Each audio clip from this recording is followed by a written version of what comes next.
why every industry is scandalously wrong about everything. If one seeks the truth, he must be prepared to walk alone. Perform a Google search of anything you wish, and all the results will be composed of lies. You are alone. Search for finding peace, and you will find meditation, mindfulness, and a list of things to do. Will they bring you permanent peace? No. You likely have already tried on numerous occasions. You are alone. Search for how to become a world-class golfer, and you will find all sorts of articles from the biggest journals in the industry, written by tour pros themselves. Will they make you world-class, even if you follow every single thing they say? No. You are alone. Search for computer programming, coding, creating a business, becoming a great leader, maximize your performance, how exactly to win, creating wealth, living in health, and on and on and on. The things you will find in the 7.3 million search results will be utterly useless to you. They will be derivative, regurgitated, conditioned, age-old and repetitive, and impotent advice that lives in the pages of books and never in the sun and air of the real world. You are alone. Attend a university, get your MBA, get 5 degrees printed in Latin on high-quality paper, and when you arrive at the gates of the real world, you will see that all that you have learnt is not applicable. You are alone. They say that less than 1% of athletes make it to the professional level. Is this true? I have not examined the numbers, but it is likely less than 0.5%.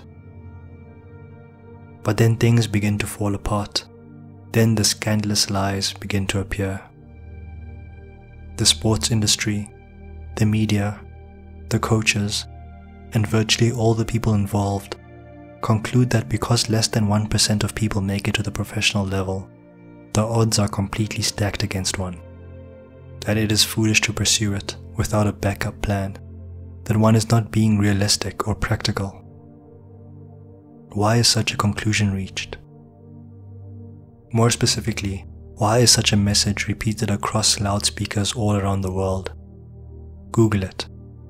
And what you will find is that not only is this message popular, mainstream, and ubiquitous in the culture, the spirit in which it is spoken is one of pride.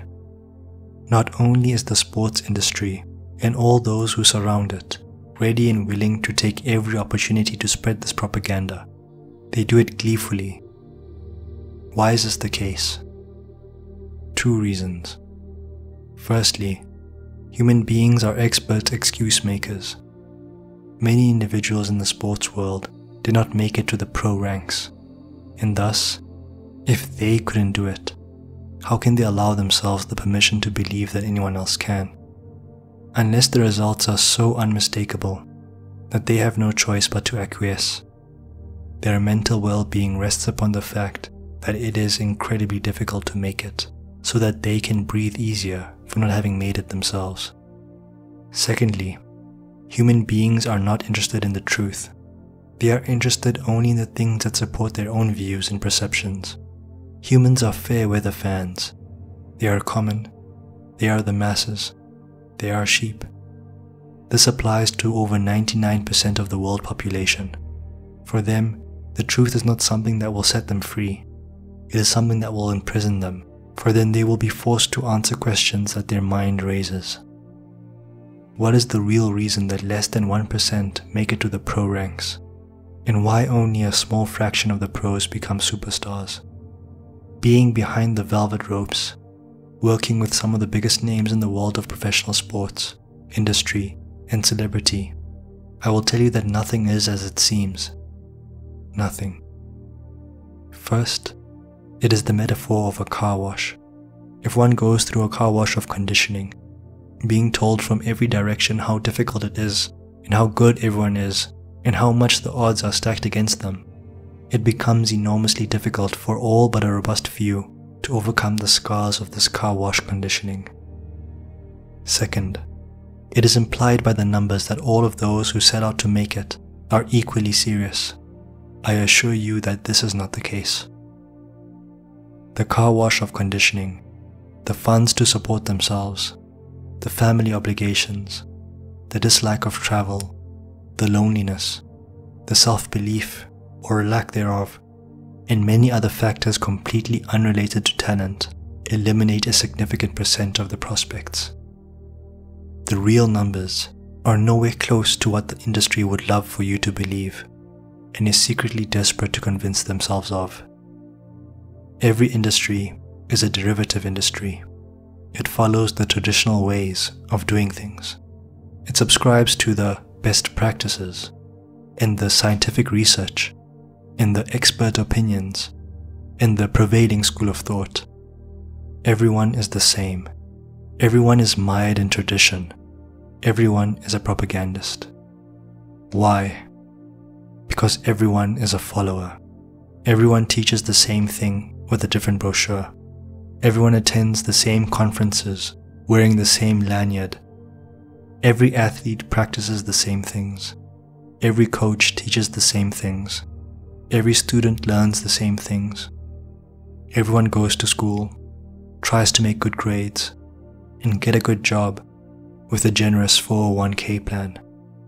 Every golfer spends his life on the range trying to improve his backswing and his swing plane, improve his putting stroke, and go to the first tee hoping that he has a good round.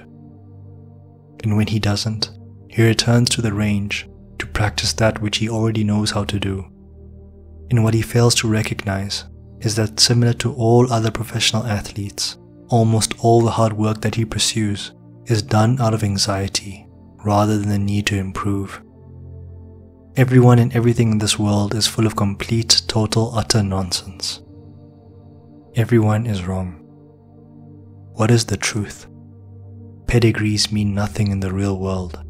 They only mean something to admission committees in the stale and sheltered world of academia. Whatever industry you're in, be it finance, health, medicine, sports, investing, marketing, food, or shoe shining, it is 100% certainty that the prevailing dogmas and best practices of your industry are wrong, inefficient, and a fraction of what they could be, and that all the experts in your industry are completely wrong. Understand this. If a person seeks to become anything out of the ordinary in this world, he must realize that he is all alone. For anyone that he asks will almost certainly be a conditioned person, and this conditioned person will give him conditioned advice, and this conditioned advice will make him conditioned. I am reminded of a movie I saw a long time ago, titled Invasion of the Body Snatchers. Everyone in the town was infected and had become a zombie, except for the hero of the movie. This is precisely the society in which we live. The individual who believes this to be an exaggeration is one of the zombies. Everyone in this world is infected with conditioning. The one who seeks the truth is all alone in this town. He cannot read books. He cannot turn on the television. He cannot read magazines. He cannot listen to the media. He cannot speak to any experts, for they are all infected. They are infected by the virus of conditioning. A man who seeks the truth must demand a secret password before he speaks to anyone, in order to make certain that he is not a conditioned zombie. For exposing one's mind to conditioned lies has monumental consequences, consequences one cannot imagine. Understand this: there are no tried and true ways of doing anything that is truly grand. Do not reinvent the wheel? How silly. The very rubber on the wheel must be reinvented, each and every time, for each and every human being. The ultimate and most practical truth that will serve one more than anything else in this life is this: no one knows anything. What one must understand is this: you live in a world filled with human beings, and human beings have a similar nature, and this nature is one of sheepishness, blind following, and laziness. Every human being who populates this earth has an enormous capability, but only in theory. Why? Because only a few human beings have the DNA to overcome the assault of human conditioning. Hear that again. Because only a few human beings have the DNA to overcome the assault of human conditioning. The one who will not lose his way is the one who is devoted, hook, line, and sinker, to discovering the truth. And if he is this rare of a human being, he might, if he is lucky, find one other human being like this during his entire lifetime. Everyone is irreversibly conditioned, except perhaps a small handful in this world. Rare achievements are rare, for rare humans are rare.